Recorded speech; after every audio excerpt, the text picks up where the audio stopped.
मोबाईलवर अनोळख्या व्यक्तीनं पाठवलेली लिंक ओपन करणं टाळा। या लिंकद्वारे तुमच्या बँक अकाउंटवर डल्ला मारला जाऊ शकतो। मुंबईतील महालक्ष्मी भागात राहणारे विजय सावंत यांच्यासोबत नेमकं हेच घडलं। महानगर गॅसकडून बोलत असल्याचं सांगत समोरच्यानं विजय सावंत यांना त्यांचं गॅस कनेक्शन बंद होणार असल्याचं सांगत एक लिंक पाठवली। विजय सावंत यांनी ती लिंक ओपन केल्यानंतर काही वेळात त्यांच्या बँक अकाउंटमधून 52,000 रुपये लुटण्यात आले। काही सेकंदात हा प्रकार घडला। या प्रकरणी त्यांनी मुंबई सायबर पोलिसात तक्रार नोंदवली असून पुढील तपास सुरू आहे। एक तो म्हणजे बोलला की महानगर गॅसमधून बोलतोय, पण मी बोला तो नंबर चेक करे म्हणून ट्रूकॉलरवर नंबर चेक केला तर महानगर गॅस ऑफिस दाखवला। मग मी त्याशी बोलणं चालू ठेवलं। मग त्यांनी मला तुमचं एक अपडेट नाही आहे महानगर गॅसचं आहे। बोललो काय अपडेट? तर बोलतो तुमचं गॅस कनेक्शन बंद होणार आहे असं असं। ठीक आहे, काय गरज आहे?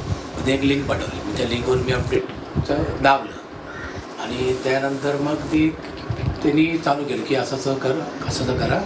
तर मी काही ते त्याला अलाव करत गेलो आणि त्याच्यामुळे थोड्याच वेळात असं जाणवलं की माझे OTP येऊन पैसे डिडक्ट होत आहेत, पण मी OTP त्याला दिला नव्हता, पण तो आपोआपच त्याला शेअर होत होता कारण त्यांनी मोबाईल पूर्ण हॅक केलं माझं। त्याच्यामुळे ही फटाफट माझे OTP येऊन पैसे सगळं नील झालं।